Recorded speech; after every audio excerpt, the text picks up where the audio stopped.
Retired US General Frank McKenzie is one of the most experienced military minds in the world. As the former leader of America's Central Command, he was the man in charge when his country withdrew from Afghanistan. He came on my show last year and revealed that he'd personally advised President Biden against the move. And as we all know now, he was ignored and the whole thing ended up being a disaster. McKenzie's warnings of what would happen turned out to be completely right. So when he talks, we should listen. He knows his stuff. General Frank McKenzie, thank you so much for your time. Let's get straight into it. The Chinese spy balloon, did the US government wait too long to shoot it down? I think China's been flying those balloons for a long time, and shooting it down, when to shoot it down is a decision the president had to make. Probably would have been a good idea to get it a little sooner, preferably before it entered U.S. soil or flew over U.S. soil. The fact that we did get it is very important, and I think that will give us an important opportunity to actually see what the Chinese are up to. We could take a look at the state of their intelligence gathering apparatus. So it'll be a windfall for our intelligence people. One of your former colleagues, General Michael Minahan, sent out a directive to his troops to prepare for war with China within 2 years. Do you agree that that's a real possibility? I think it's a possibility. I think the Chinese, they covet Taiwan. They eventually want to recover Taiwan. I think they're certainly looking at military options. So I'm glad to see there's a commander who takes it very seriously and is charging his force to take it very seriously.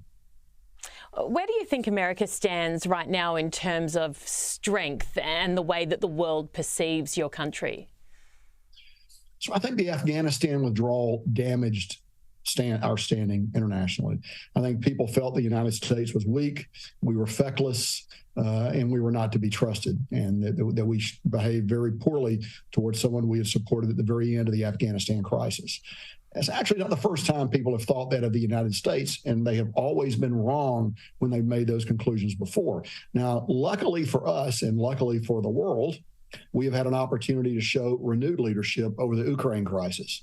And I believe that the United States, along with a number of other nations, including not least of which our NATO partners, have done a very good job of standing up to the illegal, dangerous invasion that President Putin has engineered. So it's given the United States an opportunity to sort of reclaim that position of leadership globally that I think was damaged by Afghanistan.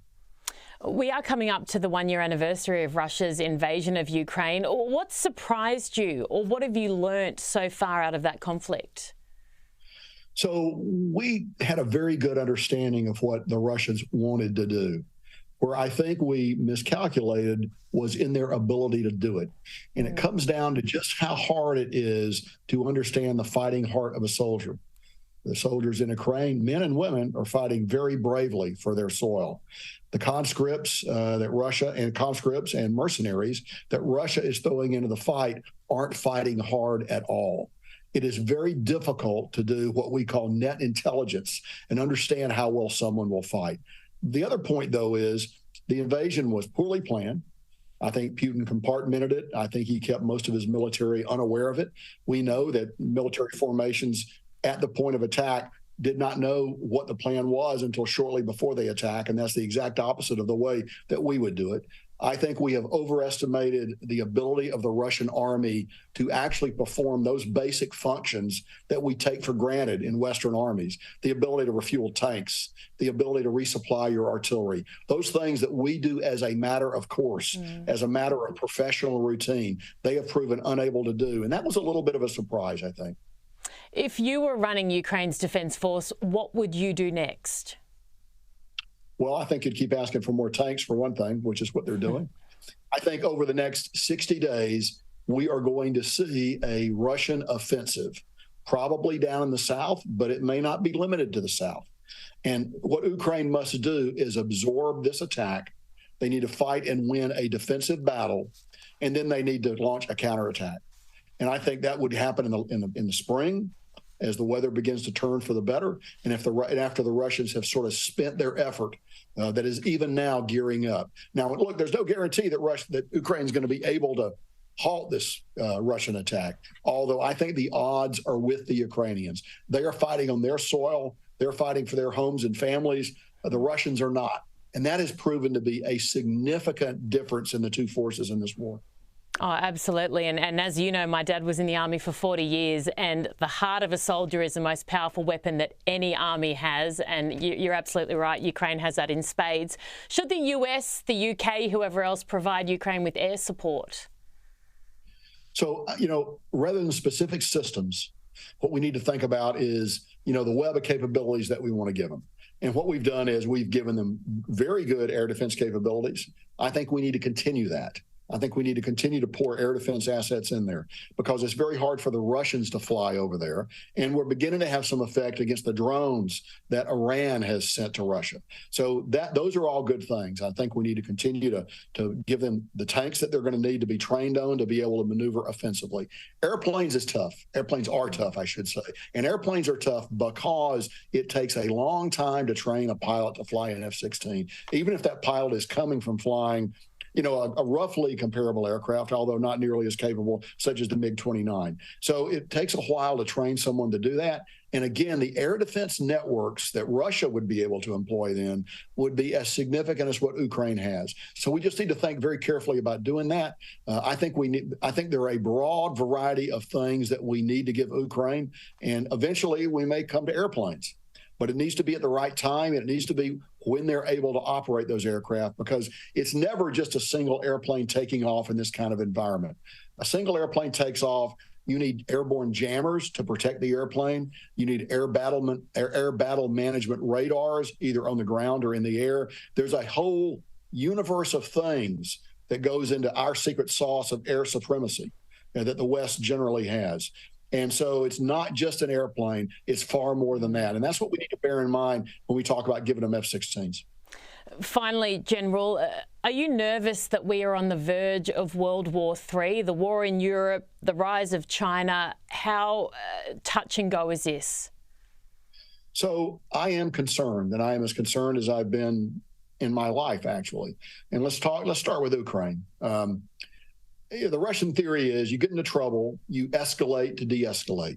That is to say, you raise the stakes in the game until your putative opponent doesn't want to sit at the table with you anymore. The problem is this: Vladimir Putin, and he's the only person we're talking about when we talk about Russia. No one else is making any decisions in Russia except Vladimir Putin. He's about run out of things he can do to escalate that don't begin to nudge up against the nuclear barrier. Now, I'm not saying that he's going to drop a nuclear weapon on Warsaw or a Western European state, but the possibility of a demonstration shot, the possibility of something that would make it a little murky what our response should be, I think those are very likely possibilities over the next few months. So that concerns me. You mentioned China. Here's the thing about China. They are actively building a significantly larger nuclear force than they have ever had in the past. For many years, China's maintained just enough to maintain a minimum deterrent. Now they're building missile silos. They're building missile-carrying submarines as fast as they can lay them down and slide them down the ways. All of these things argue for a 5, 7, 10 years from now, a Chinese nuclear force that will be roughly comparable to what we and Russia have now. And that should worry us all, because for the last half century or much more actually, we've negotiated with the Russians some limits on nuclear weapons, but it's solving a two-body problem. As anyone who does mathematics knows, solving a 3-body problem is much harder. And China has never been open to any talks on nuclear limitations. So longer term, that's very concerning, and we should all be worried about it. Yeah, we'll pray for peace. I think, that's really all we can do right now. General, thank you so much for your time and your expertise. Very, very grateful. And I'll make sure that I let everyone know where you are at the moment. You're the Executive Director of the Global and National Security Institute and the Florida Center for Cybersecurity at the University of South Florida. We thank you once again so much for giving us time here in Australia. Always good to be with you. Always good to be with the Australians. Thank you so much.